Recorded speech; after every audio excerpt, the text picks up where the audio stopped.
안녕하세요. 골드만삭스입니다. 오늘은 혈액순환과 운동에 대해서 알아보겠습니다. 단백질은 신체 근육을 만드는 기본 재료가 됩니다. 탄수화물과 지방은 근육을 운동시키는 에너지원이 됩니다. 쌀, 보리, 밀가루 등 탄수화물은 몸속에서 포도당으로 분해가 되고 피 속에 포도당, 단당류가 많아지면은 이를 글루코겐으로 합성을 해서 간과 근육에 저장을 하게 됩니다. 글루코겐이라는 것은 글루코스, 포도당이 여러 개 뭉친 덩어리를 말합니다. 이로써 피 속의 포도당 양인 혈당량을 조절을 하게 됩니다. 글루코겐이 많을수록 운동 능력이 상승합니다. 근력 운동으로 이거를 소진을 해야 됩니다. 아니면은 몸속에 글루코겐이 너무 많이 남아 있으면 안 좋습니다. 몸속에 있는 고급 연료인 셈입니다. 유산소 운동은 지방을 연료로 사용을 합니다. 저급 연료인 셈입니다. 피가 물보다 진한 것은 피 속의 포도당이 끈적끈적해서입니다. 포도당을 글루코겐으로 저장하려면 인슐린 분비가 촉진되어서 혈당이 올라가게 됩니다. 반대로 저장된 글루코겐을 포도당으로 분해하면은 글루카곤이 작용을 해서 혈당이 내려갑니다. 혈당을 내리려면은 근력 운동으로 저장된 글루카겐을 분해해야 합니다. 근력 운동으로 간과 근육에서 저장된 글루코겐을 분해해야 하는데 근력 운동으로 산소가 너무 많이 공급이 되면은 글루코겐은 분해되어서 일산화탄소와 물이 됩니다. 근력 운동을 너무 많이 하면은 산소가 부족해지면은 글루코겐은 젖산이 되어서 몸이 피로해지게 됩니다. 뇌에는 포도당만을 영양으로 합니다. 뇌에는 포도당 저장 장소가 없습니다.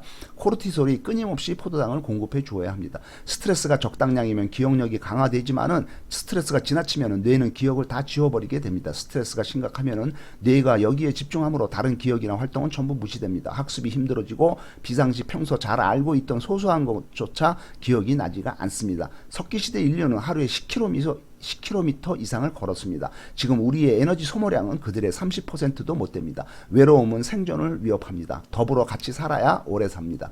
뇌는 일생 동안 삶을 주도하는 동력원입니다.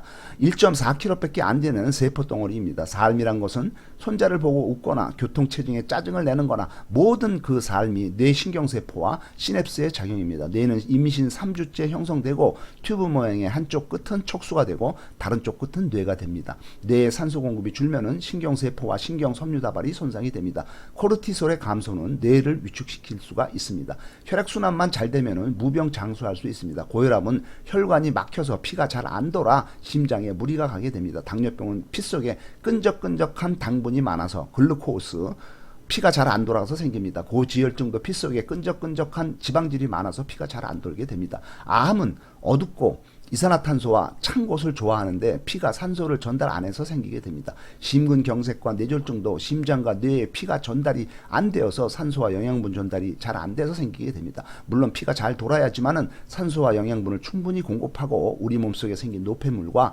이산화탄소를 수거해 오게 됩니다. 몸속 독소인 노폐물을 잘 배출해야 하는데 이것은 피가 하는 일입니다. 피는 뼛속 골수에서 만들어지고 간에서 노폐물을 걸러내게 됩니다. 흡연은 뇌와 세포에 흘러가는 혈액 공급을 저하시키고 염증을 유발시키게 됩니다.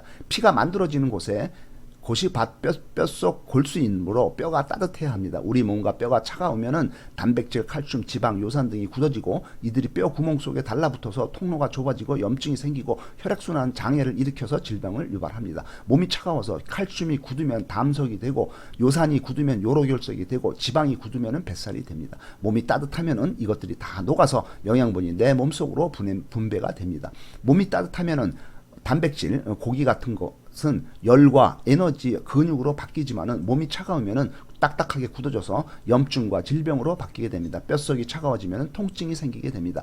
족욕과 반신욕은 살을 따뜻하게 하지만은 뼛속까지 따뜻하게 하지는 않습니다. 뼛속을 따뜻하게 하려면은 섭씨 65도 이상의 찜질방이나 가마솥 장작 한증막에 가는 게 좋습니다. 엉덩이는 인체의 상체와 하체의 혈액순환의 교차로 중심부입니다. 여기가 막히면은 혈액순환 장애가 됩니다. 노인의 엉덩이 밑이 검게 되면은 혈액순환이 안 되는 증거입니다. 10년 후에 죽을 수가 있습니다. 엉덩이는 피 만드는 공장입니다. 좌욕이 좋습니다. 활성산소는 세포를 망가뜨립니다. 항산화 식품으로는 토마토, 오렌지, 호박, 브로콜리, 호두, 귀리, 보리 같은 것이 좋습니다. 자연으로 돌아가서 많이 움직이고 많이 대화해야 합니다. 습도는 나쁩니다. 습도가 높은 동남아 사람들은 키도 작고 노화가 일찍 오게 됩니다. 행복한 사람을 가까이 하세요.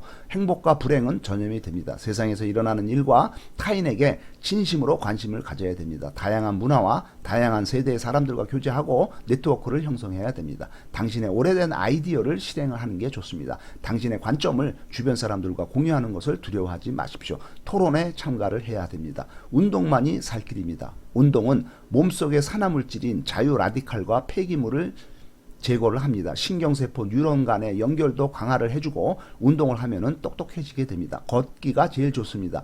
신진대사를 왕성하게 하고 열량을 발생해서 노폐물을 배출시킵니다.